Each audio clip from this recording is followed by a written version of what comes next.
It's Tuesday on Your View. Welcome to the show. I am Tokwe Mark Odige, and as usual, I have with me the ladies. Mariam Longa in the building. What's up, Harry? What's yo. That's why I came. I'm doing? good. I'm fine. I was just yesterday. My daughter learned a hard lesson. As much as I was, I felt really bad for her. She came home crying from school. It was a lesson that she needed to learn. So this week is picture week. Okay. Usually, for the girls, you need to make sure your hair is done well and everything. Over the weekend, I kept saying to her, let's do your hair. No. I'm going to pack it, blah, blah, blah. And with me, I pick my battles. And I'm not fighting over making hair, anymore. So what I would do is make sure that at least it looks neat to go.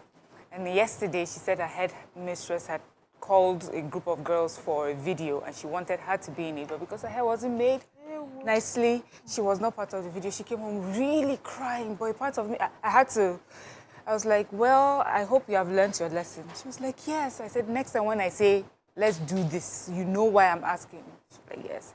But I didn't let her know that I felt her heartache as much as she was feeling it.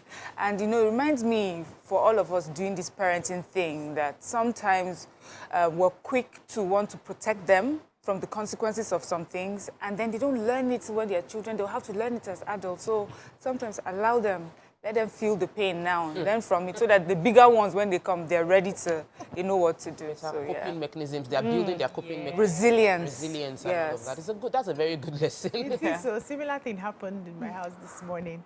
So apparently my son, when he went to write exams during the Easter period, because they lodged in school, he had exchanged the shots with some boys for whatever reason. So maybe it was a mistake. Because when I went to drop him, I realized it was the biggest that I saw. I said, is there anybody your size there? He said, yes. After I left, some other boys came that were almost his size. Now, he picked up a shot this morning. It wasn't his size. And he came to my room by 5:24. I checked the time that I need to buy him another shot. I said, Uncle, what happened to your 3 shots? He said that when he went to the boarding for the exam, he exchanged the shots, and now he doesn't have any. He just has 1 shot to wear. He doesn't have shots that he needs me to buy shots. I said, from which money? I hope you know those boys that are your size. When you go to school today, tell them that they took your shots and you people exchange it back, because I'm not buying anything. And he cried and walked away. My husband looked at my husband and said, we're not buying shot. He has to fish out. Yes, he needs to learn to take. He's 12 already. Should be able to take care of his property and his things. I'm not plucking money for somewhere to just wake up by 5:25 and order shots for you. Since we're sharing parenting stories. Yes, let's hear. So my kids, every year 6 goes for school trip. So the baby, is 7-year-old, was saying that I have to wait 4 years before going for the trip. I'm so jealous. They get to go for a trip now. I said, that's the way life is. This is not your own turn. You wait for your own turn. I want to go. Can't they let me go on the trip with them? I say, no, the trip is for year 6 school pupil, not for you. And he was really cried about it. He wanted to join. With life, these teachable moments can be reinforced by parents. So when they get into that situation, we shouldn't just try to pamper, we should reinforce it. So we've shared. That's our parenting tip on Wednesday for you all today. Honestly. We'll take a quick break. When we return, we'll go through the front pages of the newspaper. Please stay with us. We'll be right back.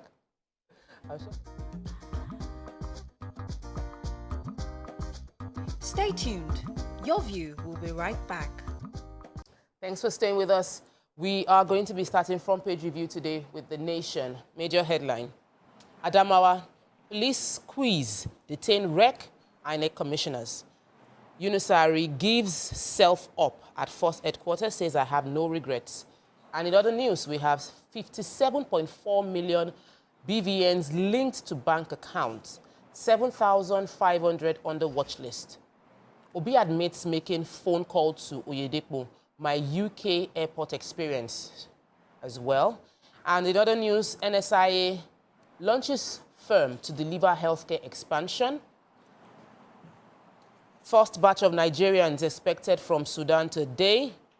Wike declares holiday for Tinubu's visit. Reps seek clemency for Ekwerimadu.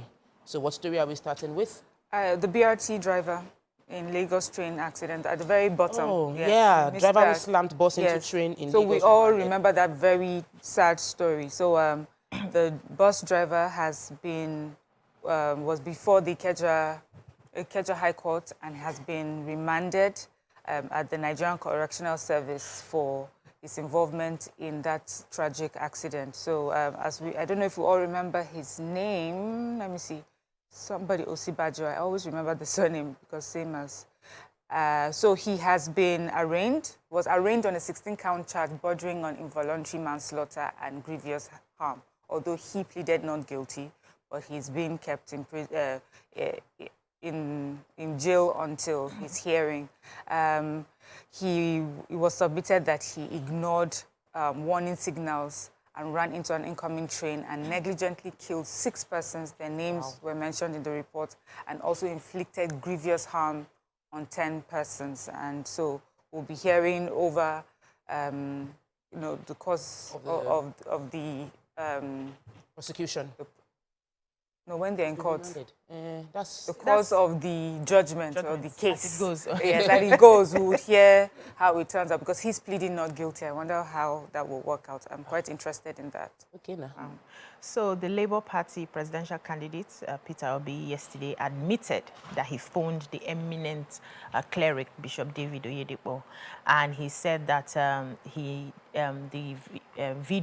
audio that was leaked was actually doctored, that there was never a time he mentioned religious bigots, that he only had to beg the cleric to get his people to vote for him, that he was just begging. For the last 6 months, he was begging and appealing that they get people to vote for him, and there was no time he would have said, thought, or imagined any religious war.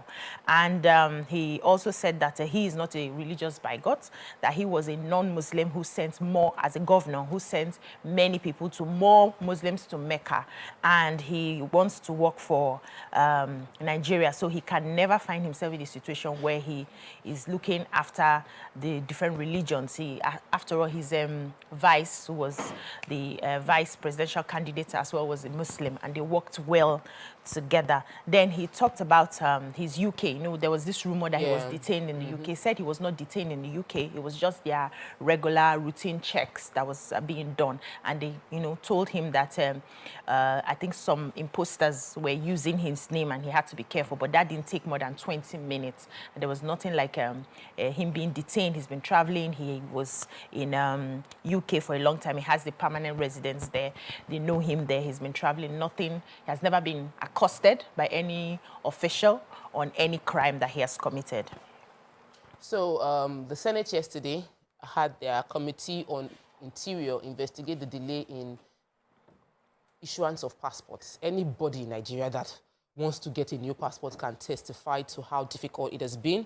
And so the Senate has already sent its committee to investigate the reason behind the delay, said that the committee is given 14 days to turn in a report on what caused the delay. If we recollect, the issue was because they are the Minister for Interior was trying to reform the passport process. But that now officially is supposed to be a 6 weeks process, has become to 4 months, in some cases, even 6 months to get the passport out. I know personally that there's a racket within the system to speed up the process of getting passports out. And they're not able to do that anymore. Yeah. So there's a racket. They are even saying that there's people pay. The people pay, obviously. And that was what they are trying to avoid, but we're back at that space. So the person sponsoring this investigation, Senator Uche Ekwenife from Anambra Central, said that many Nigerians many students that are trying to travel back to Nigeria can get their passport. Some students gotten their admission, but can't process their passport enough to make their trip, causing undue hardship on people and making a few people positioned rightly profiteer from this difficulty. I think that I'm eagerly waiting for this 14 days reports so that we can at least give Nigerians heads up on what is going on and what the Senate is going to do to ensure that NIS. So the initial idea is a good idea. Yes, but we have Nigerianized it. And ensure that there's nobody jumping the queue. But somehow, we find a way to do the same thing. Okay. Moving on to the Punch major headline. Tinubu's victory. Legal battle begins Monday as tribunal hears petitions. APC expresses readiness, says that it's aware of hearing dates. PDP Atiku will emerge victorious, legal team tells Nigerians. And of course, you cannot miss the picture of evacuated Nigerians stranded at Egypt border. But Abiamila is going to probe this. We can see boxes and boxes and people standing around their luggage. Then, in other news, 792 Nigerians abducted in first quarter. That's from a report. Ogun Rep-elect activists clash in traffic over broken car mirror. I have delivered on change agenda, says our president, Muhammadu Buhari. External debt. Federal government deducts 78 billion naira from state allocation. Controversial Adamawa rake detained, insists Binani won poll. And then deadly noodles, NAFDAC takes probe to factories and markets. All right, what is the story we're starting with? So a former commissioner for forestry in Ogun State, Tunji Akinyosi, has been accused of attacking a female activist, Abiodo Thomas, after his car allegedly hit a hawker in the Onikon area in Lagos State. So according to the reports, they said he used his black Prado to brush the hawker. And the correspondent who saw it said that there was a short video clip showing the altercation between the honorable and an activist who witnessed what happened. And so according to the story, they said this hawker was passing, and whether it's the Prado now that brushed the hawker, and the mirror, the side mirror, was pulled off. So he said he got down, and the guy started feigning that his leg was broken. But the activist is saying that he actually brushed him and then came down, looked and saw him, and walked into his car about to leave. So they came down, the activist and some of her colleagues came down and started, talking to him, asking him to come down from that vehicle and treat the young man. So he said, according to the short clip that they said they had, they saw him when she was trying to take a video of him, and he said, I will break this. If you do that, I will beat you up. I will break this phone. And then he took the phone and smashed the phone. But in his own side of the story, he said he didn't smash the phone, that he just saw that the guy was pretending. And so when he asked some other witnesses, they said, please, what did you see? And they said this guy was actually pretending, till the guy got up and left. But the activist... The guy could walk away. Yes. So probably he was afraid of, repairing the vehicle. Yeah. But the activist said if she's waiting for her lawyer, she's not going to report the case. The mother has appealed that she shouldn't report the case to the police. The honorable say, if you are not reporting the case to the police, so how would you say I broke your phone if you cannot go and report the case to the police? It's just been back and forth. Yeah. Update on the evacuated? No, I have update on the wreck that was that confirmed or declared Binani governor when coalition had not finished. So the Nigerian police force has confirmed the arrest of barrister Yunus Ari, and he's being investigated, he's been questioned, and according to him, according to the investigation so far, well, first of all, the police are saying they're going to do everything. So he's not the only one that's been arrested. All the other officials that were with him too, and the police are saying that they did this together, are all going to be questioned. And the police is saying they're going to do everything possible to make sure that justice, is carried out. But we also remember that just on Tuesday, before he was arrested, he had been to BBC Hausa and he had said that he stands by what he did, declaring Binani governor, winner of that particular election. He said that she had scored 428,173 votes, while Fintiri scored 422,303 votes, and so he has no regrets. And also he was asked during that interview on the alleged 2 billion naira bribe that he had collected, and he said he did not collect bribe from either Binani or Fintiri, and that if he had, by now those two people would be asking for their money. But now he's been arrested, because this was a question we're wondering, what, does he just go scot-free? But now he's been arrested. We're going to hear, I'm sure, eventually how this would unfold. All right, we'll take a quick break. When we return, we'll continue with Front Page Review. Please stay with us. Be right back.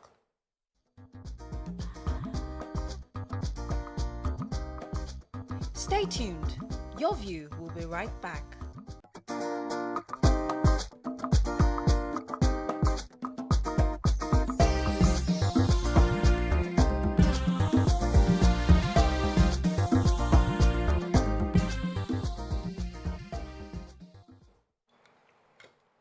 Thanks for staying with us. We're still reviewing the front pages of the newspaper, and we were with Punch. I had a story. I have delivered on change agenda, says President Muhammadu Buhari. And you know, many people have, he's been counting down to his exit from being in position and breaking down how he has delivered on the promises.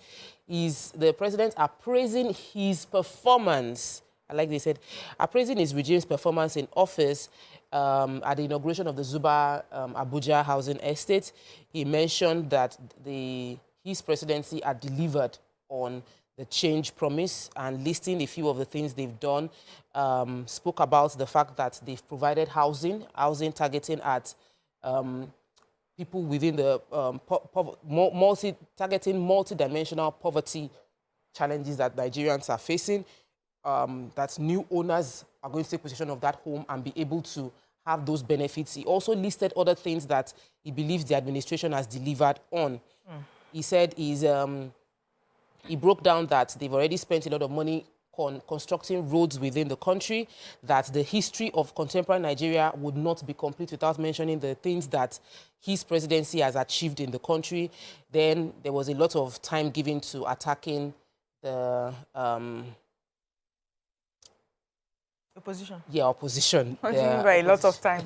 Yeah, because the article was just focusing on the fact that he has delivered on his promise and spent breaking down the housing project that has been provided for, and other administrations that have not done housing projects as well. They said in building the housing units, 13,000 Nigerians were employed, and directly and indirectly, 75 contractors were engaged, and this provided employment for Nigerians. So it's part of him delivering the change agenda. We agree with him, and just hope that the housing would be, poor people will be able to afford it. That's another angle of the conversation. Can afford this, they'll find houses to afford. So that's why we have all this more stuff. options. We're having more options, and he has provided more options. He has delivered the change on that agenda. Moving on to the Vanguard, major headline: no regrets, declaring Binani winner, says Adamawa Rek. 3 Anglican clerics, 1 other die in Ekiti auto crash. Despite National Working Committee's intervention, APC insists on suspension of National Vice Chair Secretary. Ekweremadu, tamper justice with mercy, reps ECOWAS Parliament urge the UK government. Sudan, second batch of Nigerian evacuees arrive Port Sudan. NSIA launches 2 companies to deliver healthcare plans. Oshibajo, symbol of national unity, say Buhari, Gowon governors others. World Press Freedom Day. The NGE tasked incoming government on safety of journalists. Buhari okays partial exclusion of financial ministry from the TSA. CBN to audit e-payment system. Watch lists 572 bank customers. And what story are we going to be starting with? Okay, let me start with the sentencing of Ekweremadu in the United Kingdom. Well, we have a member of the House, Toby Okechukwu, who has moved a motion, and he's saying that this is based on, you know, Nigeria's long-standing relationship with the UK, and he's asking that, you know, the UK government should tamper justice with mercy. They say that Ekweremadu has made many contributions to the commonwealth of the nation, and he's also innocent. His intention, it was an innocent intention to save his child, you know, his sick daughter. That there has to be some back-channel diplomatic ways or interventions on how to deal with what has happened. They said this Senator Okechukwu was moved to, they said with a broken voice and close to tears, you know, he's asked that, you know, while he was like an impassioned speech, just talking about how Ekweremadu has also helped many Nigerians, and so there has to be another way, you know, that this is handled. We shouldn't allow him just stay in prison for this particular thing. And they said the Speaker of the House, Femi Gajamiela, spoke to the Crown and also pleaded for clemency for Ekweremadu. He described him as a good man with no prior convictions, and he has asked the UK court to take into consideration the history of his rightful living, and also the history of rightful living of Ekweremadu and his wife, and also consideration for their sick daughter, who has been, you know, definitely away from her parents during this period. So they're just asking for mercy. I want to take the story on World Press Freedom Day. The Nigerian Guild of Editors have, in commemorating the day, said that there's been, over the past 8 years, cases of intimidation, harassment, violence, and even murder of journalists, and that journalists should have freedom to do their job, mentioning that it's important that mass media maintains their freedom. They said that they have engaged the National Assembly to see how they can work on the Nigerian Broadcast Corporation, the NBC, the NBC code. And the broadcast code is imposing some restrictions on especially broadcast stations and reducing independence of the stations' ability to carry out their job and the news. They broke down how there are disturbing signs of repression of the media in this administration, and they are hoping that the new administration anti-media laws would be stopped, according to the letter signed by the president, by its president, that's the Nigerian Guild of Editors President, Mustafa Issa. So we're hoping that we would see a new administration that actually permits more of press freedom. Yeah. So Isat's story, road crash yesterday claimed the lives of 3 Anglican Church clergymen, Ekiti Oke Diocese, on Otsun-Iro Ekiti Road in Mobile Local Government Area of Ekiti State. They said that the deceased clerics were traveling from Ikpere Ekiti to Iro Ekiti when their bus somersaulted, and then they died instantly. 5 other clerics sustained injuries. They were taken to the Federal Teaching Hospital, Ido Ekiti. The corpses of the 3 clergymen were deposited in the hospital morgue.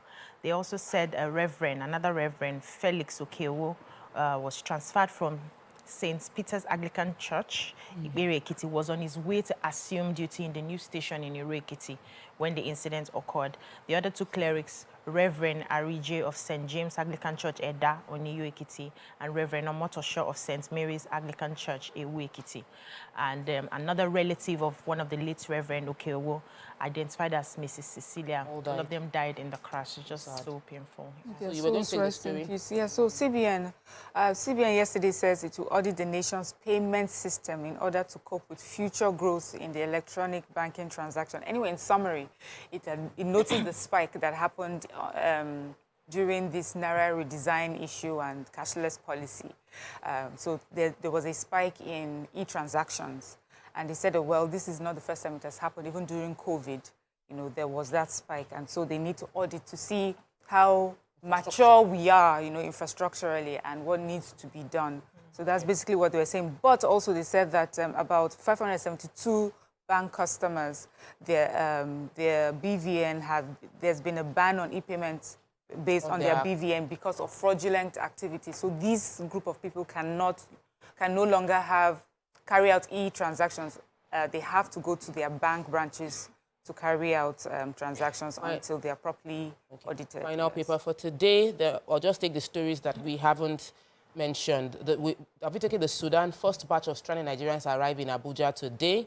We also have 200 pay rise demand, not outrageous. Federal government can afford it. That's from the resident doctors. And additional excess increase may cause illicit trade, industry recession, and layoffs. So which one are we starting with? Nigerian Association of Resident Doctors, NAD, they are saying that the 200% pay rise demand is not outrageous, and they know that the federal government can afford it. They said the review of salaries of resident doctors should have taken place in 2014.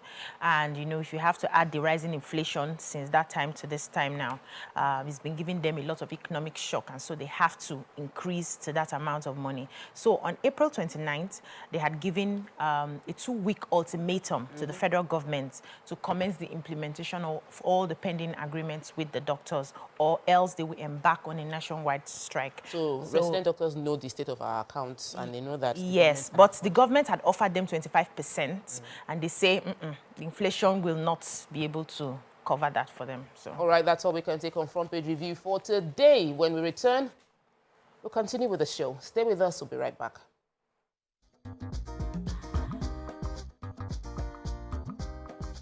Stay tuned. Your View will be right back.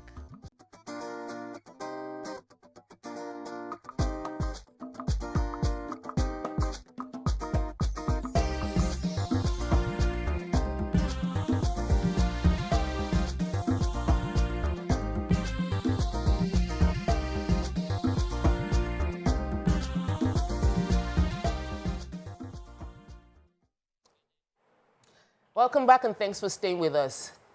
Today on the show, we have a unique profile, someone that we love. It's a Wednesday and we usually discuss women that we love. We bring them up to celebrate them.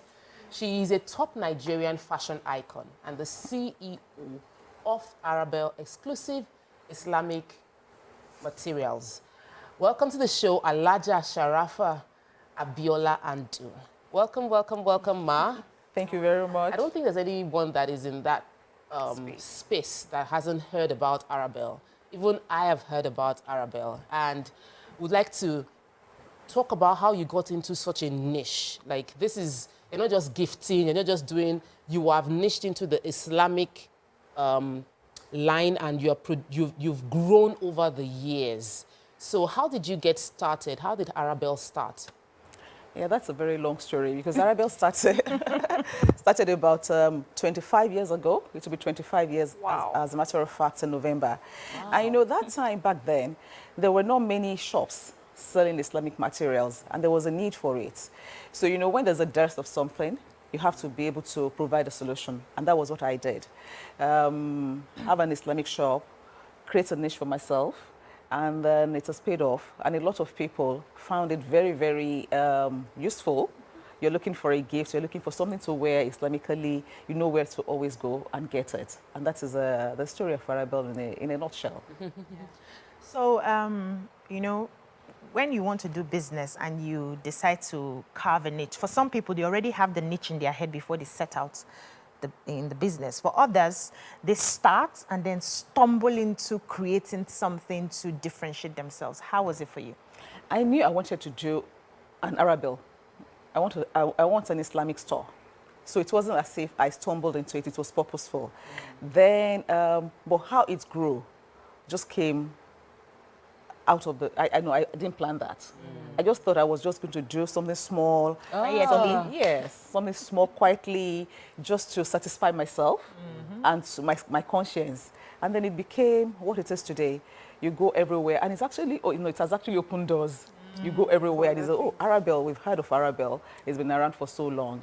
So, yeah. Yeah.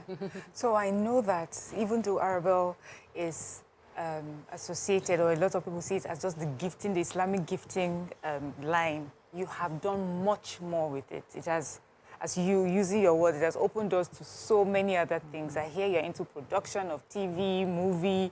What are we doing?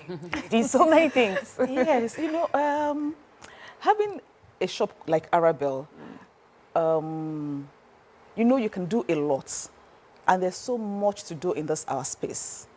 So I liken it to like you know, to a sunflower. You have the core, which is like Islam, and then you can do other things. Apart from buying and selling Islamic materials, clothing, books, and gift items, I've gone into publishing also, published Islamic books, and now production of a TV, of a movie, Islamic one. So it's that to me is what drives my passion. To do something for that space. For that space. Let me just even, like a follow-up question. Would you say that because you have pushed that, because you're pushing in that direction, would you say that it's a, how would we say, you know how we have been talking about the new Nollywood, like, is it like important for you to tell a story? What is it, especially in the movie, the publishing and the movie space? Are you trying to tell a story from your own perspective? I don't know if you understand. Like with Nollywood, we always say we want to tell our stories from our own point of view. We're tired of Hollywood telling our story. Is that what you're doing with your publishing and with your TV? Precisely. Because you know, I watch movies a lot, and I like to see or to watch movies told from this side of the table. And for a long time, for example, I'm watching the movie and they're representing a woman saying a prayer, and then she has a scarf in a funny way, or not properly tied. Somebody not properly tied. So I've always thought there has to be somebody correcting that and saying it and showing it the way it should be showed. You know, it should be showed, and that is the driving force. Telling the story from somebody who knows, telling our story maybe Yeah. maybe saying that. But then the film is not going to be, it's not like Muslim. It's a story for everybody, but Okay. from this perspective. I love that. And so you have a lot of modesty in it, Yeah. and which is very, very, which is to So be I expected. like the idea, you know. I know you had a background. I didn't want to first, I wanted us to talk about your Person. business, you know, your person, add something building, like that? yes, building your business. How was that journey over the past 25 years? And what were the challenges, your most challenging period in building the business? Of course, we'll go back to digging into the movie your production line. But I want people that are watching right now as a Muslim, and people tend to think Muslims we are very, very conservative, but you've built an empire that is well known. How did you do that? And what were the challenges that you would recall happen on the journey? You see, when you have a passion, you have a dream, and you try to see the big picture. You don't, you know you're going to have a lot of challenges along the way. And there were a lot of challenges. Human capital, acceptance. Yeah. Acceptance was very okay, but then you have to also work very hard to build a brand. And to build a brand doesn't come so easy, and it's not cheap in this part of, anywhere in the world. To build a brand is not very cheap. So that I would say finances, and then, you know, in any business, you have ups and downs. So we have, we've had a share of that. A lot of times where I'm thinking, am I actually doing the right thing? But then I still forge ahead. I get the encouragement, and then I just move on. So it's been a lot of laughter, some tears also along the line in the 25 years. But basically, it's a journey that is has been very rewarding. I love that. So what are some of the things you would tell somebody who's watching you now, who's thinking, I have this idea to carve a niche for myself in this business, and I would like to hear what she had to do, some of those things that you had to do, maybe daily, weekly, monthly, that you were consistent with, that kept you going even in the face of challenges to get you to this point? Hard work. You have to be, you have to be passionate, number one. Because if the passion is not there, and it's about money, if it's money, after some time, if the money is not coming through, you'll give up. But if you know this is for the long haul, you have something you want to tell the world, you push on nonetheless. You don't let the disappointments hold you back. And for people who have ideas of what they want to do, don't overthink it. Just do it. Move. Yes, move. Because if you overthink it, you are going to get a lot of people telling you it cannot be done. And then by the time you have a lot of naysayers telling you this and that, you give up. But meanwhile, if you haven't started, you won't even know how it's going to end up. So just do it and don't overthink it. Interesting. Mariam? Interesting. I would like to dive Into the movie. Yeah, but I'll wait for you to leave. No, I think we can actually go into the movie. Okay. We can go into the movie because many people that follow Nima know that Nima are featured in the movie. Our own Akasha. And my little friend, Aliza Etudai, also featured in the movie. So, for me, it's close to home. Yeah. It's our project. Yes, sir. So, why did you decide to do this movie? Mariam already asked the question, but I've seen a few of your interviews, read a few of your interviews online, and I know you've mentioned the importance of telling the narrative from your perspective, but how was that journey going into the movie industry? Even though you were a journalist, you have journalistic background, but this is totally different from being a journalist. This is being a producer. Yeah. How did that happen? Sometime in, I think about 11 years ago, I wrote a comic. I know I like reading, so I wrote a comic called The Two Aishas. And sometime around 3 years ago, I thought, why don't you don't have any faith-based movies, and you don't have a Muslim faith-based movie in the cinema. I've never seen one. I go on Netflix, I go on those VOD Yeah. platforms, and I'm checking, I'm searching, and I'm not seeing what I want to see. So I said, okay, there's a need for this. Why don't I can try? So I called a few people in, and I discussed the idea with them. And they thought, why don't you just bring the Two Aishas comic up to life? But that was for young children. So we now stepped it up, excuse me, stepped it up, and then made it something more embracing, more adult, and more interesting. And that was how it started. And now to get producers, I'm the executive producer. I'm not a producer per se. So I funded it. But then along the line, I had to put a lot of my inputs, my knowledge of Islam into it, because I couldn't get the right people that I wanted. In that space. Yeah, in that space. I was searching, I was looking. This is an industry that's about to, you see, we'll take a So quick break. open bay. Yes, yes. We'll take a quick break. When we return, I didn't even know you did comics and all of that. We'll talk more about, we'll get to uncover a bit more about our guest. Stay with us, we'll be right back.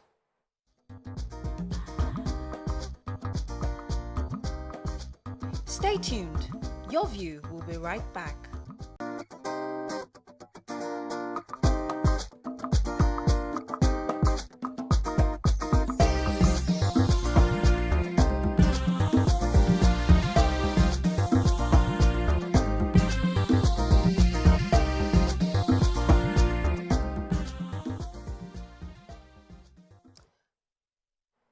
Thanks for staying with us. So we've been interviewing, as a woman we love, Alhaja Sharafa Abiola Andu.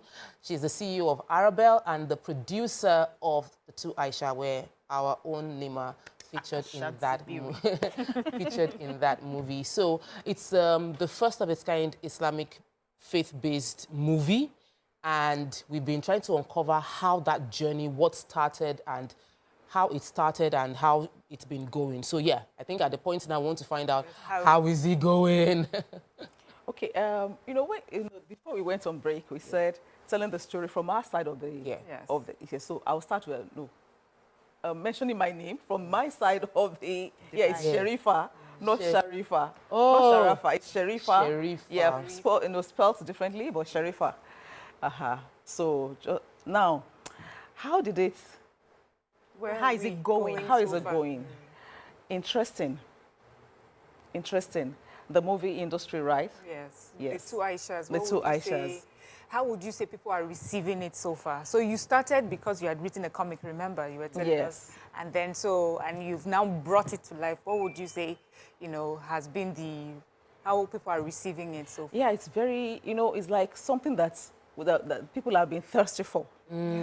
So now you have it, everybody is happy to have it. So that gives me a lot of satisfaction. I was at the cinema, in one of the cinemas, to watch actually on Sunday, and then some people came in, a mother, grandmother, and their 3 little children. Okay. And they came in to watch, and I asked, how did you get to know about the movie? They said from a report on a TV station, and they came in to watch. And interestingly, they're not Muslims, they know Yorubas. Wow. But they enjoyed it. I love that. And the grandmother said, if all our leaders watch this, things will change. So there's a strong lesson. So there are lots of lessons to learn from the movie. And that is you want to watch a movie, you just don't want to laugh. You want to laugh, you want to be entertained, but then you want to take a lot from the movie. And this is what you get from this particular kind of movie. For this particular movie, you get a lot out of it, and then you have a lot of conversation points. Yesterday, I went to a salon, and then I met 2 people who have watched the film, and we stood for about 4 minutes discussing about the film. And they were like, oh, at that point, this should happen, that should happen, discussing. So it is actually conversational. And that made me happy that actually something good has come out of this. Yes, so let's talk a bit about the process. I'm into movie making myself, and sometimes you want to tell a story, but there's not enough research to give you the right angles to the story or right context to the story. Now, you having to add your own input as an executive producer, you're not even supposed to do anything, just drop your money and move with it, right? But you had to, state out something so that they get it right. And I know Muslims, the ones that I know, at least Akashat is here with us. If you have to do something and you have to go by the tenets of Islam, you must do it exactly how it is? How was it working with the actors to make sure that they interpreted exactly how you wanted it? You know, getting the cast, we started from making sure that they're majorly Muslims, Okay. so they know the religion, and they know what boundaries we can cross and what boundaries we cannot cross. So it was very easy, and in that aspect, and in as much as we wanted to entertain people and make it interesting and fun, we knew we could not expose our bodies. We could not be over emotional with hugs and kisses. Overly physical. It has to be physical. It has to be. So we put all those into consideration, and it was well received. We had people who are not Muslims on the on set, and the way we educated, we took those few people through the lessons was so easy. So you will not even know they're not Muslims, and that is the beauty of acting. So you have a lot of them, and so it was not so difficult getting everybody to do what they're supposed to do, because I co-wrote the story. Yeah. It was my story. Then I got a scriptwriter to do it. I'm not in that. Yes, so I got a scriptwriter to write it. So a lot of my inputs are in there. So that made it a lot easier. If I'm just dropping the money and I'm going, yes, I'm going. It will be a difficult. It might be a different thing part entirely. Of the interpretation of your work. Yes, which is good. So I just wanted to say what is not necessarily a question. So I remember when I was in university, there was this gospel artist that released an album, Mary Mary, and their album blew. Like everybody was singing and dancing to it. It did not matter if you were Christian or Muslim. Yeah. And I find that many times with Christian faith-based movies, everybody watches it and we all learn the lessons. And I'm saying that this is what your movie, The Two Aishas, would do. So you're now opening up our minds. A lot of us, when we don't know something, we don't know how to respond to it, or we have so many myths and misinformation. But what you're doing, what I'm seeing you do, is that you're now making it almost mainstream. So anybody can look into it and say, oh, okay, is that why they think this way, and why? And then you have better respect for it. Exactly. And then, better tolerance. So that's what I see. And that is actually what it's supposed to be. Right. For Muslims to appreciate what they have, and for non-Muslims to also see, okay, and to understand that this is what this religion preaches, or this is what those people are. Yeah. And then they appreciate each other, and then we live in peace. Because the most important thing is for us to be able to come together, to understand, and to see how we can work together. Okay, so let me, when we're, obviously you're someone that sees, you know how to spot opportunities. You saw that with Arabelle. There was a need for Islamic materials. People want to get gifts that are Islamic. People want to get outfit, anything Islamic. You know that this is, you created a business out of it. Now you saw the opportunity within the movie industry, and then you created a movie. But when you were talking, I saw a challenge that could also become another opportunity. Educating people, educating the team, because you mentioned watching movies that depicted Islamic characters that did not conform with true Islamic tenets. So is it that we could get into another space where we are educating, this is not Islam, this is Islam. If you want to do it properly or something. Are you going to also maybe create a platform for trainings and all of that? Yeah, that is interesting. I never thought of that. The coach. Yeah, so that's why. Yeah, so that's a very interesting one. Yeah. And that could be a huge market also. And then consultancy in the movie industry. That's what I see. People who are going to be there to tell people this is how it should be done. And then it doesn't have to be like for a huge amount of money, but then just get it right. Yes. And there are a lot of people, a lot of movies that need such services. And then the training also. I'm going to take that. You see? Yes. So where would you categorize the two Aishas? Would you just put them under drama? Because some of us have not really seen the movie. I just saw my friend there and I was excited. Nima featured on the big screen. So would you say drama? Would you say a comedy drama? Would you say, where would you put the two Aishas? It's family drama because it's been rated PG, so the whole family can go. Children can go because, you know, you have, like, I have a young friend in the movie. And so, you know, it's for everybody. There's some lessons for children also to learn from it and for adults as well. So it's actually family drama. Interesting. So you featured our own. You featured Nima Akashat Zibiri in this movie. So why did you find her suitable? How would you rate her cameo appearance? And what would you say concerning her role in the movie? Look at her on screen. So that we'll meet her. Very professional. Good. Because I've seen, you know, I see her on set, and she's always so forthcoming. She doesn't hide anything. And then, you know, getting her on, and I've seen her in a movie before. Yes, she's been in another one. So I knew I had to have her. So when I called her, you know, she was very receptive, and she liked the idea, and she came and she was very professional. She did what she had to do. And she didn't give us any diva problem. She did not embarrass the family outside. Yeah, she did not. We are very proud. She did not embarrass the family outside. You made us proud. Well done. Proud. Well done. So, on like, what's more for the production, the Muslimhood? Let's start using that. Is a name now. So Muslim food. Yeah, Muslimhood. Yeah. What's more? What's in line? What other projects do you have in that line for Muslimhood? And let me just add to that because it's similar. And are you looking forward to collaborations? A lot. Okay. A lot of collaboration. And then, you know, this particular one, people ask me, why do you have Kannywood actors in the movie? I told them it's deliberate because we wanted to bridge the gap, so that we have a whole, you know, it will be holistic, cut across the whole north and south. Yes, so that is one thing we're working on, to have that kind of collaboration, and the response and the encouragement has been so massive. So we know that we have to do more of this. So we should be looking forward to having this more engagement, and then knowing that this is going to happen. Thank you so much. I really enjoyed you. Thank you. Alaja Sherifa. Thank you.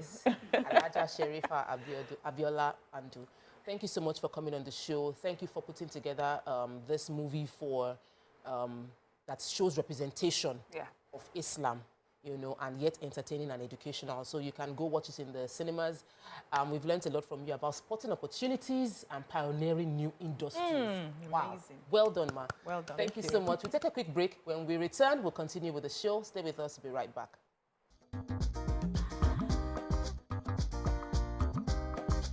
Stay tuned. Your View will be right back.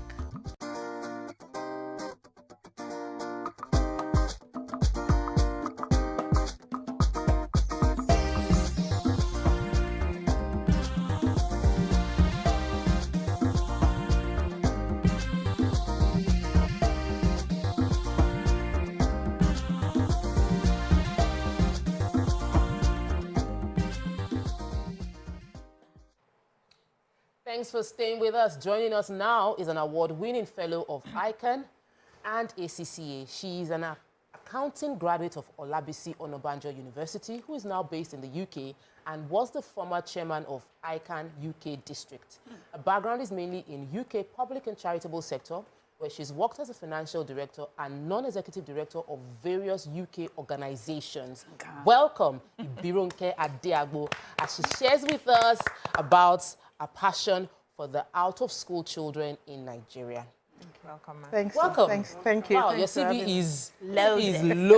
loaded. Wow, it's good to have you. Today has been an amazing day, celebrating women we love, and you're our second powerful woman that we're getting to know more about. But I'll let Mariam be the one to. Okay, I think before we delve into, you know, why you're here, that's out-of-school children, let's just even know a little about yourself. I see that you started your school here in Nigeria, but you're living in the UK now. Could you just tell us a little about that? Yeah, so basically, I was born in the UK when my parents came to study ages ago. And I think when I was about 7, and they were returning back to Nigeria, so they brought me back to Nigeria. So I finished my primary school, secondary school, and university. I studied accountancy, and I met my husband at the university, and he said he wanted to go abroad, and I said, why not? I'm a British citizen, I might as well come along, you know. So we've had 4 kids and 3 grandchildren, and What? Say that again. we've got 4 kids, 4 adult kids, and 3 grandchildren. Wow. How old are you? Are you a vampire? I'm not as young as I look. Whoa. Yeah, so basically when I got back to the UK, I started doing my professional exams. So I did the ACCA, so I qualified about 27 years ago. And then I thought, you know what, I might want to go back to Nigeria one day. So I decided to do the ICANN exams as well. So I did the ICANN and I qualified. And I did another one called the one for the public sector in the UK. So I have 3 professional accountancy qualifications. So I've done finance. If you dissect me now, all you'll see is Money. I've done it, got the T-shirt, really. Yes. So I'm feeling very fulfilled in my career as a chartered Amazing. accountant. Yeah. So what brought about the passion for out-of-school children? I know that you get to a point in your life where you've done well in your career and you want to give back. How did this start? Okay, cool.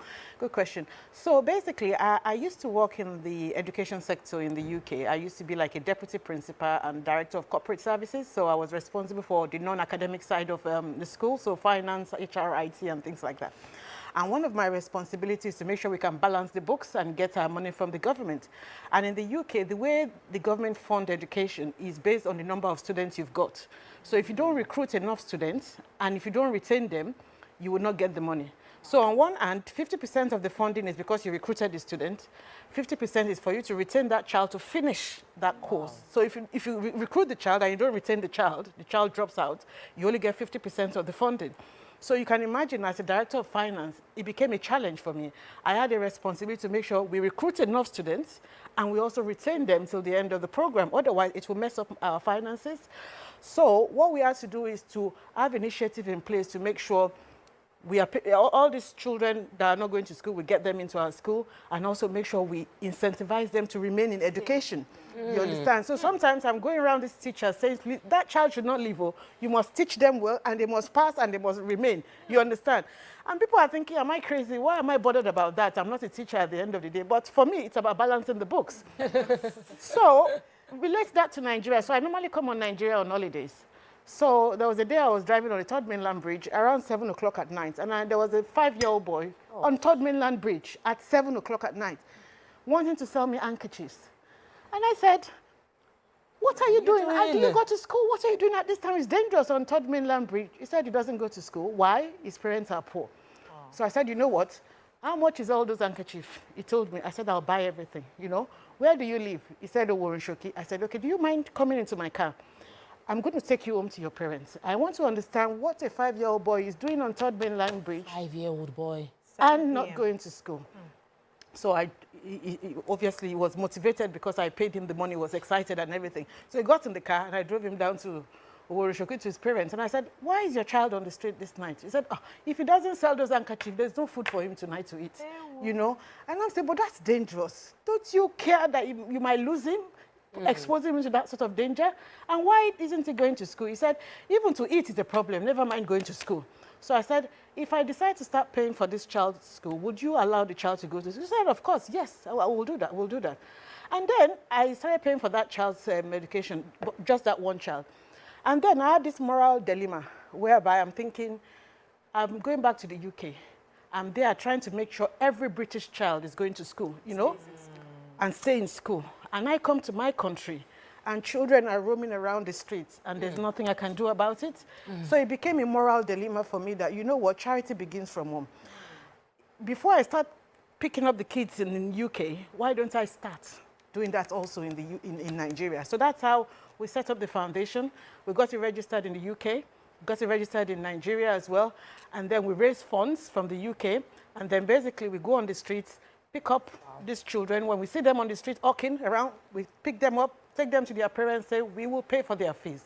And thankfully, we've got about 100 children we've picked up now that we are sending to school, buying their books and things like that. And when I leave this studio now, we are visiting one of the schools in Ikorodu to go and visit some of the children.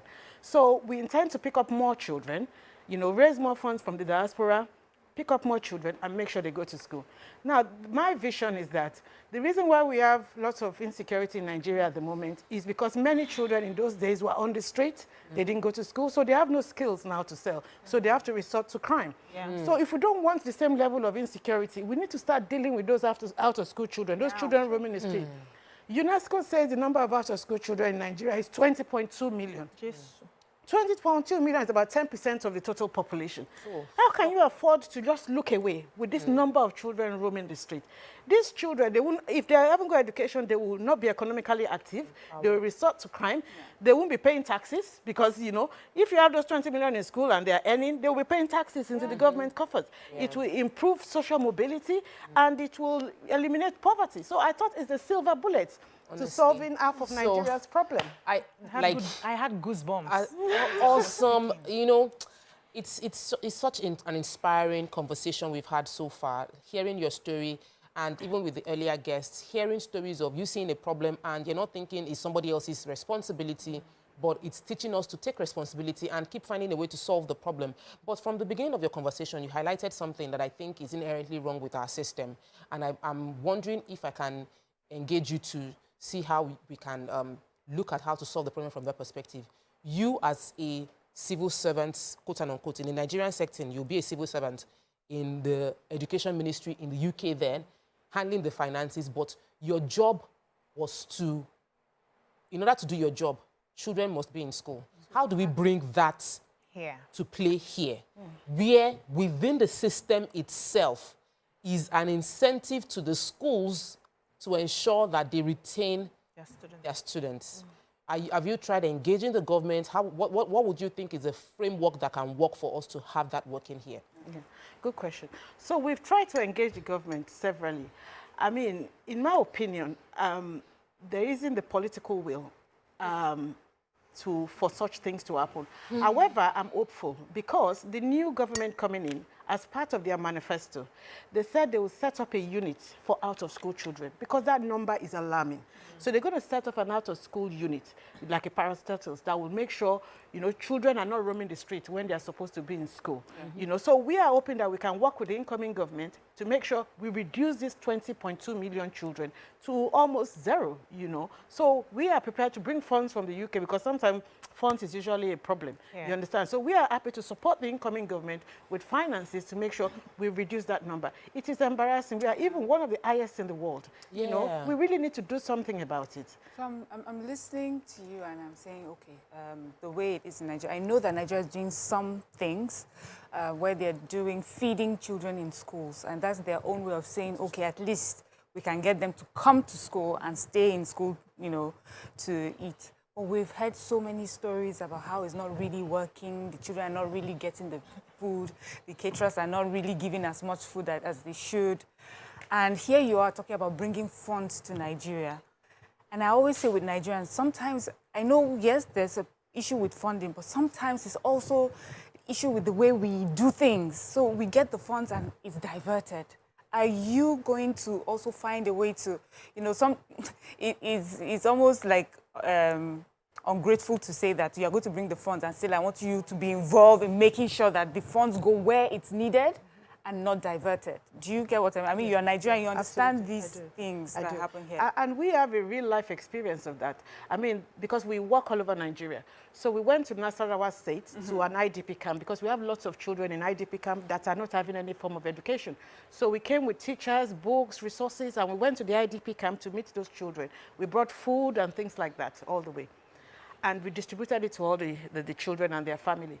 And as we were literally driving out of the camp, the military personnel that was meant to be guiding this camp, they were taking it from them. Oh, God. Oh, my gosh. You understand?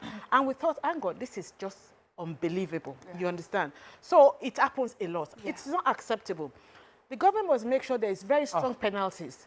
When people are depriving, people who are deprived of what people are bringing in, because it discourages you from doing it in the first place. So there must be very strong penalty. The penalty must even have strong teeth, because if they know they can get away with it, they will continue doing it. If anyone is caught taking these things from these children, then the person must face the law. Really. All right, Hold. That was really sad, and I know we've read it in papers, but having it to hear it from someone who's experienced it one-on-one right here is shocking. But we'll take a quick break. When we return, we'll dig more into how to reduce the number of children out of school in Nigeria through the help from the diaspora and Mrs. Adeyileka. Stay with us. We'll be right back.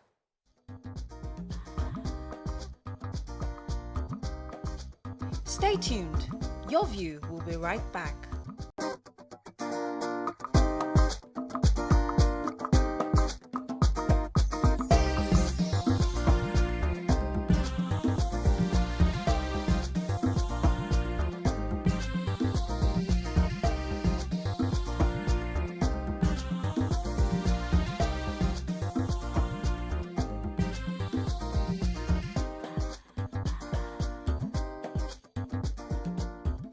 Thanks for staying with us. We're still discussing out-of-school children with our guest, Bironke Adeyileka, and she's been enlightening us on some of the real problems that we're facing. And, you know, when you spoke about political will, like the true desire from our leaders to solve this problem, it's something that we've all discussed on this show, that things would change if our leaders are truly ready to change it. And it's pretty proactive, because now we're trying to solve issues that stem out of the fact that leaders in the past 20 years, 30 years didn't ensure that all the children that we had at that time had skills that would make them resourceful and contributing positively to society as adults. Now we're dealing with adults that are criminals.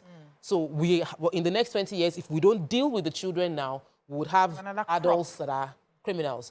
So before we went on the break, you were sharing your experience, but what can we do? Mariah is always saying that the Nigerians in diaspora should come back and do stuff. And I'm excited that you're doing something. You're one of those that you came in and you're solving what you can. But what can we citizens that are already on ground, how can we support, how can we help to reduce the numbers of out-of-school children? Okay. It's about leadership. And I'll give you a classic example of the governor of Borno State. His name is Babangana Zulum. He's a professor, so he understands education. You know, we had lots of issues with Boko Haram in that state. You need to go to Borno now. He has revolutionized that state. Wow. New buildings, new schools, laptops, all the resources, good teachers. Borno is different now. Wow. If you don't send your child to school in Borno, you're in trouble. Really? Yeah? So we've got a real-life example in Governor Zulum. So all the remaining 36 governors, they just need to go to Borno and borrow a leaf from what he's doing back there. If it was pre-election, they would say it's political. If it was from someone who had any political affiliation, it would be different. But hearing it from you it's... Yeah, I mean, I dove my heart to the guy. Honestly, he's so passionate about this out-of-school children, because he knows Boko Haram has decimated that state. And he, being a professor, is like thinking... He knows the value of it. He knows the value. Yeah. He's like, it is priority in that state. So that brings me to the question I want to ask. I've always believed that it's not so much of poverty that makes some of these kids stay out of school. If you really zero into what is happening, sometimes it's the mindset of the parents involved, who do not really see the value in education based on what society is presenting right now.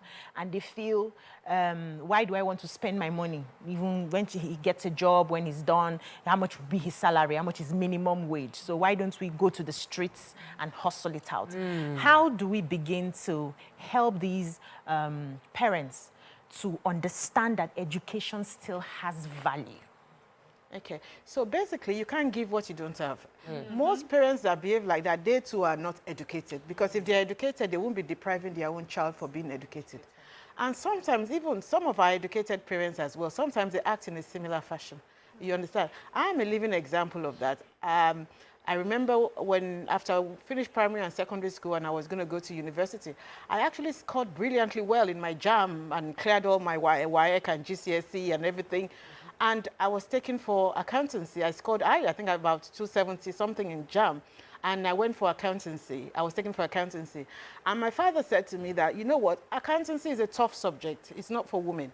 Why don't you change to economics? You understand? If you don't change to economics, I might not even send you to school. I might not pay for your university.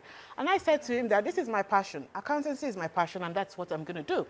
And that is one of the motivating factors that motivated me to study so hard and actually have 3 professional qualifications. And I took those certificates and gave it to him. I took it to him. Dad, here you are. You understand? So what a man can do, a woman can do. You understand? We need to reorientate our parents to let them understand, you know what? Education is absolutely, absolutely important. If you want to take any family out of poverty, education is the solution to it. So it's about reorientating and educating them as well, making them see the benefit, showing them role models, people like Dr. Ngozi Okonjo-Iweala, who is representing us on the international stage, people like Adeshina, who are representing us in the international stage. It brings pride to the family if they invest in education. And even if it is because of poverty, there are so many NGOs around, and there are lots of free schools around for them to be able to send their children to school. So there's no excuse for anyone not to send their children to school. However, I do appreciate the fact that in the north, because of the insecurity challenges, people will rather keep their kids at home because they don't want their kids to be kidnapped.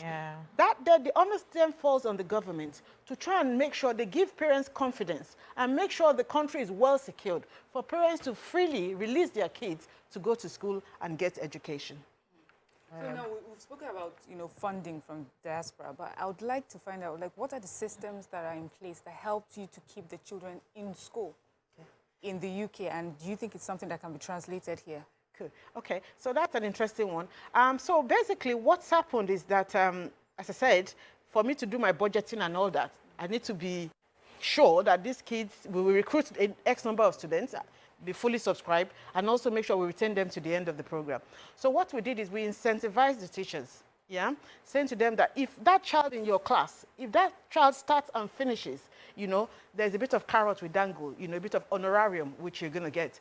Also, with regards to the children, what we've said to them is that if you start and you finish, and you are taken in a top university, what we call the Russell Group University in the UK, we will give you a £10,000 bursary. Wow. Yeah. So that again was, so we're dangling carrots in front of the teachers, dangling carrots in front of the children to enable them aspire to be able to get that bursary and be able to go to university, basically. Also, we made sure that teachers that their kids are not performing, we penalize them. You understand? So if you're teaching a child and the child is not passing, then it's down to the teacher. It must be you're not teaching the child well, you understand? So we then penalize the teacher to say, you know what, that child hasn't performed well, so maybe you haven't been teaching the child well. So no teacher wants to be penalized. So they make sure they do their best to make sure the child Amazing achieves. systems. Yes. I know that Lagos, if Mariah was here, she would have highlighted maybe They've not Eco started Excel. doing No, this one. but Eco Excel. There's no bursary I anywhere. wish you, Calm down. because I know that you've checked, you've been to Borno and you've seen what they've done there. It would be interesting for you to also see what Lagos, the reforms Lagos did within the past, this 4 years with Eco Excel project, having the tablet, ensuring that for Lagos, the project was more of getting the teachers in the class. To be sure teachers are in class and teaching at the right time. They are present at the right time. That was the first thing. I think probably the next phase would be in recruiting more Students and keeping into them. the schools, because from what I've seen and what Mariah has given us as feedback, it's better to have your children in public schools than to have them in mushroom, low-cost private schools, because you don't really get anything there. But we're sure that people from the government have heard your suggestions and they'll find a way to infuse it into the Eco Excel project. Thank you so much for coming on the show, and thank you for your passion, you know, for solving the problem, for encouraging other diasporans to give back, and for not seeing Nigeria and painting it black about, oh, the insecurity, they will kill me if I come here. You'll be shocked. Many people just feel like, she said, it's not working, but I have hope. yes. Thank you for that. Thank you for answering your This has been a very inspiring day for all of us, and I'm sure all our viewers have also learned something. So we'll take a break now. When we return, we'll bring in another segment of the show. Stay with us. We'll be right back. Stay tuned. Your View will be right back.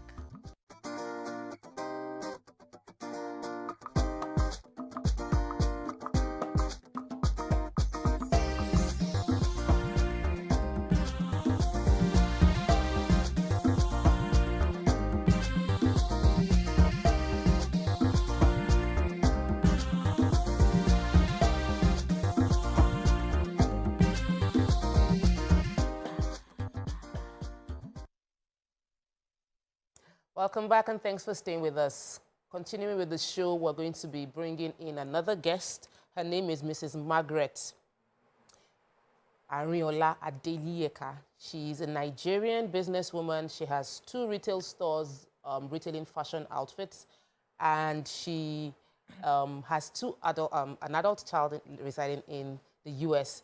As a business person, and she's a person living with disabilities, she's joining us on the show to discuss about the plights of Nigerians living with disabilities. It's something we talk about a few times. Welcome to the show, ma'am. Thank you. Yes, it's something we talk about a few times, and similarly from the perspective of people that live here. But you're someone who lives in Nigeria, you travel a lot for your business, and you also have a son that lives outside, a daughter that lives outside Nigeria. So, I don't even know, we can't start from the problem, because the problems are enormous. Let her tell us a bit about herself and her business. Yeah. She's able to run it. Exactly. That's the very good question. Thank you so much.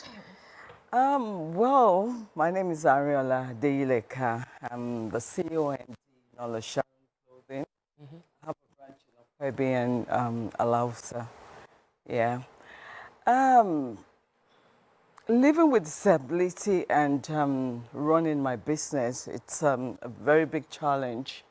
I've been on the wheelchair for like 21 years. And I had a car accident along Ibadan Express Road, which was, thank God for the gift of life. It's a long story and a long journey. And before the accident, I was actually into fashion. I run a boutique, and after, well, I went to England for some time, and when I came back, I just felt that I should continue with where I stopped from, and gradually, I picked up my pieces and I started the journey of traveling back to get things. Well, I won't say it's an easy journey, but one thing I know, that it is better for me to do something than to beg on the street. So, which is even more difficult, I think. So for people that are living with disability, I think you should put your pieces together. It is better to earn your own living than, you know, begging people around for money or for food. So far, going abroad, most of the time I travel by myself. And I tell you the truth, it is I had to renew my spirit and my soul to be able to do that on my own. And starting from questions, stupid questions from people, after it's been sent to them that, okay, this passenger is on the wheelchair, she will need to be lifted on the seat. And every time I travel, I still get people coming to say, oh, can you walk at all? I say, come again. Yeah. Oh, can you do this? Does that happen here or does it happen there? Yeah, especially, even sometimes abroad, I don't know, maybe they don't read things that are being sent to them about a particular passenger. You know, sometimes it could be so embarrassing, and especially when I will be lifted right in front of every other passenger. I really need to build my self-confidence over and over again. So it is living with disability. It's I think people should not give people living with disability headache, because a person living with disability is like somebody that has been stabbed and just been healed a little bit. Anytime you throw a punch on that person, it hits badly. So it's, I think in this country, the government is not actually looking at people living with disability with a lot of issues compared to living abroad. So true. Let's take a quick break. We'll take a quick commercial break. When we return, we'll continue with the conversation. Stay with us. We'll be right back. Stay tuned. Your View will be right back.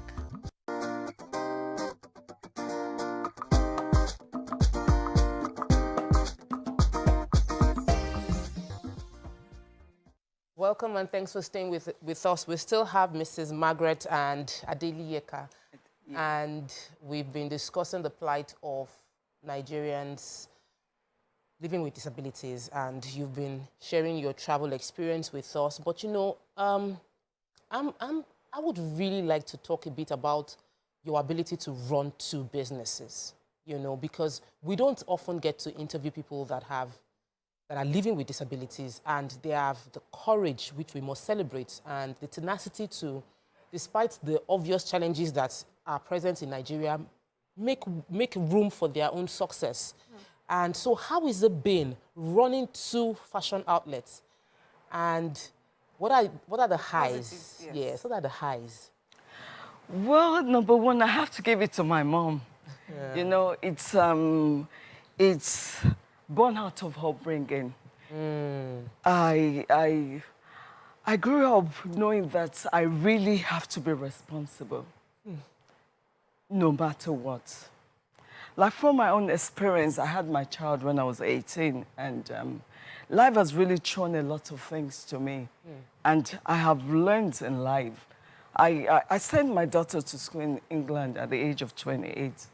And it's been, I know in life that you cannot rely on people, on anybody. So that has really helped me in life to be able to stand up for whatever challenges I face in life. Disability, it's, one thing I know about this is just movement. My brain is still working, and I know if I buy something for $1, and I know that I have to put things together and do my overhead course. I'm an accountant. I read accountancy. So that has really helped me. So the only challenge is just the movement. And once I can get someone to assist me, I have a motorized wheelchair. I tell you, even when I go to places like Turkey, I'm being celebrated, you know. When I go into shops and when they hear my story that I can't even get up at all, and I'm in this business, I get discounts sometimes. Wow. You know that, well, you're really doing great for yourself. And about disability, I think it's sometimes too is the state of mind. You might be disabled in your mind as well, Bang, bang, bang, bang. not movement. It's more dangerous. And honestly, I have to bless God because it's, sometimes I wonder myself, after shopping and I go to my hotel room and I see what I've done, I break down crying. God, see how you've Gratitude. taken me so far. And you know, the thing is too, I'm grateful. I'm grateful for the gifts of life alone. That has really helped me to push forward. And I have nice family support too. My siblings are wonderful people. I have wonderful friends, and I can at this point afford to fail or to stop because a lot of people are looking up to me. Awesome. So I have to tell you this. I mean, when you came in, I was just admiring you. I'm like, look at her beautiful skin and her makeup. And when you say you're in fashion, I'm like, no wonder. Yeah, we can see. You know, and I just also love the aura around you. You seem like such a happy person. And I like the way Tokwe introduced it when she said there's a courage and tenacity for the way that you're living your life and thriving, you know, even, you know, with the mobility issues. But I know that as positive as we've spun this story or we're telling this story, you've had challenges, and there's a most recent one that you had. And if you could please tell us what that experience was about. With the airline. All my life in 21 years on the wheelchair, I've never been this humiliated. I call out Turkish Airline. For the first time in my life, I actually broke down. I was treated like a trash. It takes a lot to be able to buy tickets, pay for visa, and leave your country, even at this time. Number one, they've always been like that. A friend of mine said to me, must you fly Turkish Airline? But, you know, I go to Istanbul most of the time to do my shopping. That's where my business place is, really. So I wouldn't have a choice sometimes than to fly to take me directly to Turkish Airline right from Lagos. And, you know, By the time I got to, well, the check-in in Lagos was really nice. You know, they know me and they treat me nicely in my country when it comes to check-in. When I got to Istanbul, it was crazy. I got my scooter completely destroyed. Oh my God. And I only have 5 days to stay, 5 days to stay in Istanbul. When I got there, I went to the baggage claim and everything. As you say, because I'm used to the system, nobody attended to me. Even my suitcase was destroyed. Whoa. I said, okay, let me go back to my hotel. I'll see what I can do. Do you know that my agent had to, get into my hotel, they had to lift me. 2 men had to lift me into the hotel building. What your scooter would have done. What my scooter would have done. Well, I didn't actually get angry about that. I just wanted to do what I came here to do. It had to push the wheelchair on the streets of Turkey, of Istanbul, to go and get somebody to fix it at my own cost. So the airline did not take No, they didn't. responsibility. You know, they can't be nasty. That, I mean, as if that was not enough. Yes. I finished my dealings in Istanbul. I went to London, all by myself. Well, I didn't even want to talk and say anything about it because I don't want to be depressed. I run away from depression. So when I got to London, it was okay. Coming back again from London I was going to say go back to Istanbul. Do you know that even in London, they refused to lift me from my own scooter to the onboard wheelchair. They told me they're not allowed. I said, see, I travel all the time. I came in here, and why are you doing this? But I had somebody travel with me. Karen, God bless you. She had to follow me to Istanbul because I had a very long stopover of 9 hours. Okay. So my brother bought a ticket for her to go with me. So, but in They had to lift me. I met a friend too, Deola. Both of them practically. I said, don't lift me. They said, Auntie, please, let's go so that we can just do. They lifted me from the chair. So sad. Honestly, we have just 2 more minutes, and you had written a detailed account of your experience on Turkish airline, and this isn't the first time. Of course, maybe there's been. Well, is this the first time you've been treated this way? No. And also, Are you prosecuting? Yes. I am. I'm going to go to court.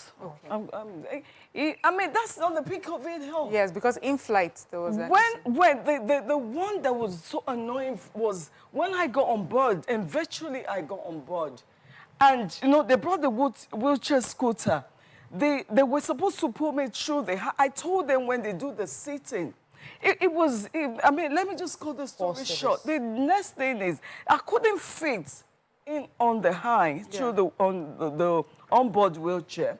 And I just had surgery. And they were just pushing me through. And I said, no, please, you can't. You're going to hurt me. I mean, I still feel pain on my right leg even up to now. So I said to the person, please call the supervisor. I called her. The next thing she said to me, take her off board and call police. I broke that. I said, 10 of you cannot. That was it was a chaos on the fight. Nigerians stood up for me. Why are you treating her this way? God bless Honorable Stella Okotete and Honorable Farida too, Suleiman. She stood up, Honorable Stella Okotete. She came, this is family, I'm Nigerian. Please don't treat her this way. They didn't listen. She left her business class seat for me. Wow. She went to sleep in the economy class. Yeah. And apart from that, they didn't even want to lift her. I mean, I learned that she just came in from hospital. She practically lifted me and told 2 other men to join her. You know, please take it up. To a seat. Take it. Wow. So I feel, of course, our heart is with you, and I know that there's your story had this really sad part. I wanted us to lead with the inspirational part, so that people will not know, won't feel like you just came to complain on TV. You're a resourceful woman, you're a hard-working woman, and even though life dealt you a blow, you've moved on. Picked up so yourself. this particular case with Turkish Airlines is not a case of you. It was disrespect of your Yeah. person And our country. and our country. Yes. And I'm happy you're taking all the legal stand, and that's why we're giving you every support with our platform that justice must be served.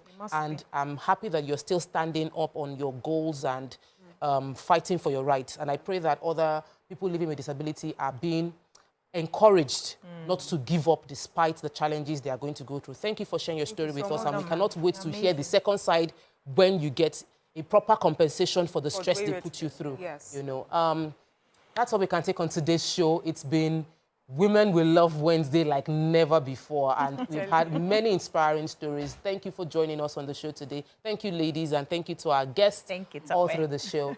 We'll see you all tomorrow. Have an amazing day. Bye.